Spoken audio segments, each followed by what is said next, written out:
Hello everyone and welcome to Telleries. In today's episode we will be talking about self-image. Why are we talking about self-image today?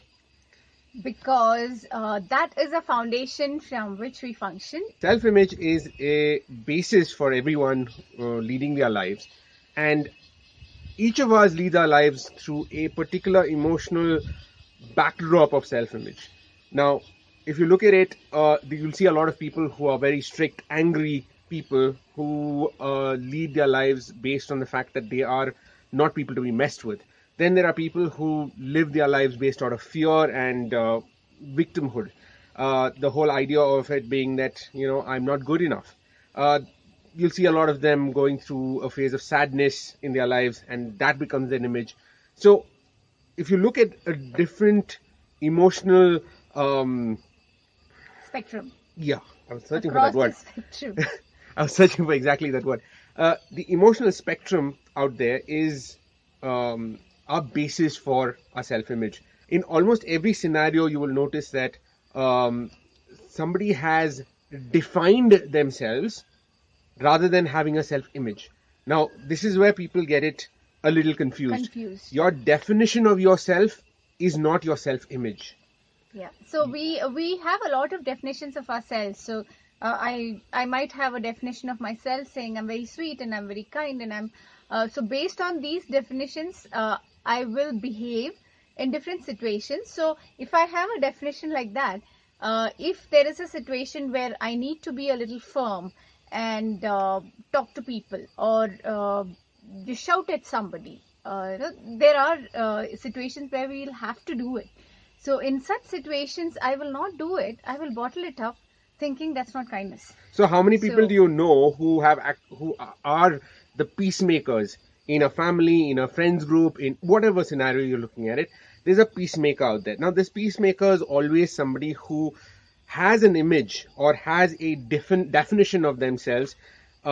This has happened over a long period of time, and they have defined themselves as people who are sweet, who are very kind people, who do not get angry at things like also the ones who don't like conflict. Yeah, also the we ones run who don't away like from conflict. So I'm not saying that conflict is a good thing to stand in front of, but when you need to stand your ground, when you need to stand your ground in front of conflict, you need to stand your ground. And it doesn't really work well for you when you are always subdued. Now, the same goes for the people who are in a state of anger, who have led their lives based on very anger. Dominating. Yeah, the dominating aspect of it. And the dominance is not from a space of I'm better than you. Even though they think it's from that space of I'm better than you, it's not from that space. It's from a space of insecurity. It's from a space of feeling fear of Behind something. all of these, there is a fear. Yeah, feeling fear of the fact that their true selves will be seen, and that will be perceived as weak. The fear could be about being seen, being seen as their true self. They believe themselves to be a little weak. So they are scared of being perceived as being weak, so they put out this persona. There's a huge persona that's put out there, and you'll see a lot of these people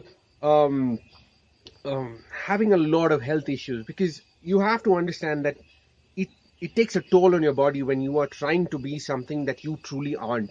And over a period of time, there is an element of congruency here. So you believe yourself to be something, you try to be something else. That incongruency creates a lot of stress in your body. Yeah. And the thing is, you have to understand that when you are trying to show something that you're uncomfortable being, what happens in your body? You're basically, you have two different systems in your body. One is called the parasympathetic system, and one is called the sympathetic system. Now, the parasympathetic nervous system and the sympathetic nervous system. So your sympathetic nervous system is activated by emotions like fear, anger. So it activates a fight or flight response in your body. So then what happens? So say, for example, you encounter something, you encounter an elephant. We are encountering an elephant. we might. I hope you don't. I don't really see one right now. There is an elephant. There's been one running around somewhere around here. Anyways. So we keep hearing people bursting crackers. So we know, okay, it's there, it's not here. But of late, past couple of days, I haven't heard. So we don't know. You might just see. So in that case, what do? We run. So when you're being threatened by something, your sympathetic nervous system activates. When your sympathetic nervous system activates, what it does, it shuts off your digestive system, the requirements for your digestion. It shuts off your immune system, because and at that point, it sends all the energy in your body to your extremities. It sends it to your legs, your muscles, your pupils, your eyes, to run or dilates, defend yourself, to fight, so that you can get away or defend yourself in any and scenario. survive. So when survival is a priority, you're not going to look at your digestion or your procreation. That's going to be something that will come in later, when you are relaxed. But this is where the problem happens. All animals, all humans have this. We are also part of the animal kingdom, but the thing is, the difference is that animals run on an instinctual basis. We have a imaginative space also. So the cortical region of the brain, which is imaginative, which can create. So which not just creates, but say for example, your amygdala is activated on for some fear aspect, something that relates to fear, and that goes back to a memory. Now that memory is, your brain reads that memory. Now your cortical region goes ahead. Your cortical region goes ahead and takes that memory and starts to imagine, create new scenarios for the future that might happen, that 90% of the time doesn't happen. But this creation of this future, it is a useful system because it protects us from say for example, you allow a baby to touch something hot. The baby learns it's not right to touch something hot. He or she'll get hurt. Now what happens is, so that way he's looking for their limit. So that way it is a useful system, but when you go overboard with the system, you tend to use your imagination and keep thinking about all the worst case scenarios that can happen. And that keeps your sympathetic system constantly active. What happens when it's constantly active? Your digestion, your immune system, everything is shut off. Remember that. And when it's shut off for a long period of time, what happens? You're constantly falling sick. You will fall sick. There's no proper digestion happening. When there's no proper digestion happening, the nutrients that are supposed to be spread throughout your body isn't being done. On top of which, your immune system is completely inactive at that point of time, and you are susceptible to all sorts of external illnesses. So at that point in time, you have to understand that you trying to be someone you're uncomfortable being is only hurting yourself. This whole idea of karma, you do something. I have to behave a particular way in front of people. This is how I'm supposed to be. Born in a family like this. This is how I'm supposed to behave or talk. No, the whole idea of karma, for example, if you do something bad to somebody, something will happen to you, is this. Because you are not, the whole idea of guilt, the whole idea of anger and frustration, all of this is harming you within, not because it's coming from the external force, it's coming from you. You are stopping your function through the sympathetic system. Now, the sympathetic system is there to protect you for a short span of time, for you to run away, for you to fight something and move on. So if you look at an animal, when a predator is going after a prey, the prey is on a sympathetic system. It runs like crazy. It has all the energy to run. After it's done, the animal is, when it escapes, the animal, it goes back to its normal state where its parasympathetic system kicks back in, where it's rest and digest. And so it's all about a balance between these two systems. So you have to understand that your parasympathetic system is very important to your body. So you have to be a person who is comfortable being who you are. First of all, not about what you show others, what you show the world around you. Are you comfortable in your own skin? Are you comfortable with what you've done in your life? If you've hurt somebody and you're comfortable with it, great. I have no issues with it. Your system will have no issues with it. But if you hurt somebody, if you say something bad to somebody and you are going through a space of guilt and not feeling great about it, you are killing yourself. You are hurting your system. Self-judgment. Yes, self-judgment. That's also one of it. So the initial scenarios that we talked about, people who are sad, people who are who have this victimhood mentality. You'll see a lot of serials where you'll have the daughter-in-law who is very sad and the mother-in-law who's very, bossy.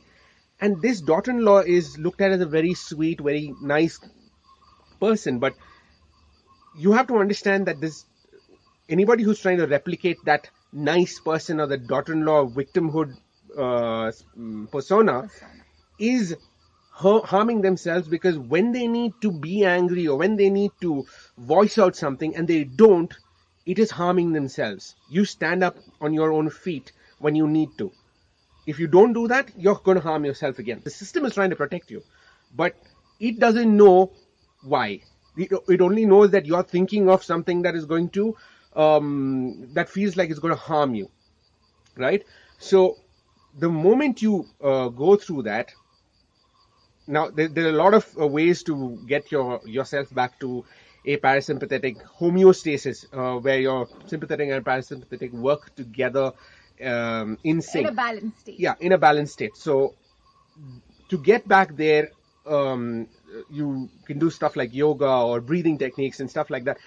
Now, both of us are not proficient in yoga or breathing techniques, but there are certain breathing techniques like what we teach in our workshops called the 369. Now, when you're going to do the 369 breathing technique, so before you start, hold your pulse over here. You will feel your pulse here. Now count your pulse for 15 seconds. Okay. After the 15 seconds, just multiply your pulse into 4. That's beats per minute. Now, once you find the beats per minute, take the breathing technique. So what you do is take in 3 for 3 seconds or 3 counts. Hold for 6 and let out for 9. So what you are doing at this point in time is actually regulating your heart rate variability. Yeah, it's called a HRV. A heart rate variability is the time gap between each heartbeat. So if you can increase the heart rate variability, which means decrease the number of beats per minute. So when you're doing this breathing technique, you are basically kicking in the parasympathetic system, effectively lowering your heart rate. Basically, instead of it going dhub dhub dhub dhub dhub dhub, it's going dhub dhub dhub dhub dhub dhub. So yeah, I sound like a weird guy, but that's basically the idea behind it. When you are caught up in the emotional hijack, so to speak, have you ever realized that you can't really think clearly, especially when you're angry, when you're really furious? Do you even think? The things you say, the things you do is insane. When you're really sad or fearful, are you able to think clearly? You freeze in certain scenarios. You just freeze because you're not able to think on what to do next. It's the same scenario in most gamuts of the similar scenarios. When you do this breathing technique, you get control back into your cortical region, basically subsiding your prefrontal cortex gets access back. Yeah. Otherwise, the amygdala is on an overrun. And it basically quells the amygdala's grasp on what you're doing.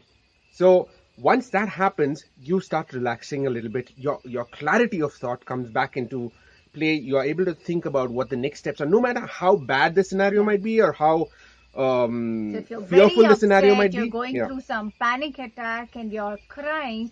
Just try doing this. Yeah. And it's worked for us. It's worked for a few people who we've given the process to, and it really works in terms of the fact that you don't get stuck in a particular emotional rut. You are able to move forward. You are able to think about the next steps that you need to take to overcome a scenario, overcome a situation. And that really makes a huge difference in everyone's lives. Once you get into that space, then you are connecting back to who you are. Remember the self-image aspect of it. You're not the identity or the definitions that you have created for yourself are very different from who you truly are. So from there, you can be different people. You can be different people in different scenarios. You can choose to be different. So you don't have to be this, oh, I'm a very nice person, so I will never say anything bad to anyone about anything. I will never get angry. Does not work for you. So you can choose in any scenario to be a particular kind of person. So it's not about putting masks. It's about being who you are in any situation. You are a highly flexible person. Every person out there is highly flexible, but unfortunately we have this thing of, oh, you are this person, so you have to act as this person alone for the rest of your life. It is really, really torturous for yourself to do that. When you need to stand up for yourself, you need to stand up for yourself. When you need to be extremely nice to somebody, you need to be extremely nice and extremely sweet to somebody. You can't be this angry person with somebody who's really done something nice for you or who's standing up for you. Sometimes right? our experiences make us that Yeah, way. and it's not Because of some previous deceptions and things like that, we put a boundary and around us and we disconnect from over a everyone. period of time you feel like that's you. Yeah. You've forgotten who you are other than that, but you need to reconnect with those aspects of who you are, because the world needs that. The world needs you. The world doesn't need a lot more angry people in it, because it's going to be a very difficult place to live in with only Or angry a lot people. more Or people stressed about yeah, putting up a persona. No, just if be you look you. at today's scenario itself, the number of people who are stressed out with work, with commitments and stuff like that, it's insane. And over a period of time, they say, taking stress is a good thing. It's not a good thing. Being able to control that stress, being able to work around it, and getting your work done is what is required, not sitting in that stress. Now, how do you have clarity of thought? It's when you have complete control over your brain, not just the reptilian part of your brain that is taking complete control of your body. You need to have complete control of yourself to take those next steps, and take it in small strides. It's fine, because if you try to run, you're going to fall if you don't know exactly how many steps you're taking, how fast you're going. Right? The only way you'll know how fast you're going and how many steps you're taking is if you are very clear in your mind of the steps you're taking and how far you're going, where you're going, whether you're able to do it. Your ability of your body. All of these are aspects that only happen when you're only able to do when you're clear of in your mind. So that is something that we wanted to talk about as far as self-image is concerned, because self-image is not just a small little aspect, it's a huge topic by itself, and there's a lot of ways that you can get a much better self-image. I'm one of those examples, because I was somebody who had almost a zero self-image, and over a period of time I have built up that self-image. Both of us have. Both of us have, And and we're we've been still huge. working on. We've been huge help to each other to build that self-image We're up. still work in progress. We're still working on it. We are finding out new things about self-image, and we will be sharing that with you all, the things that we learn about self-image and how to play with it and create your life. We apologize. We are losing light. It's about 6 o'clock today evening. We're thankful for the light in general, but we were very busy through the day. But anyways, this is what we wanted to convey to you. We will bring you a more in-depth video of what self-image is soon. And till then, thank you very much for watching. Please don't forget to subscribe to us if you haven't subscribed already. Press the bell icon for notifications on our upcoming videos. Thank you very much for watching. Bye-bye.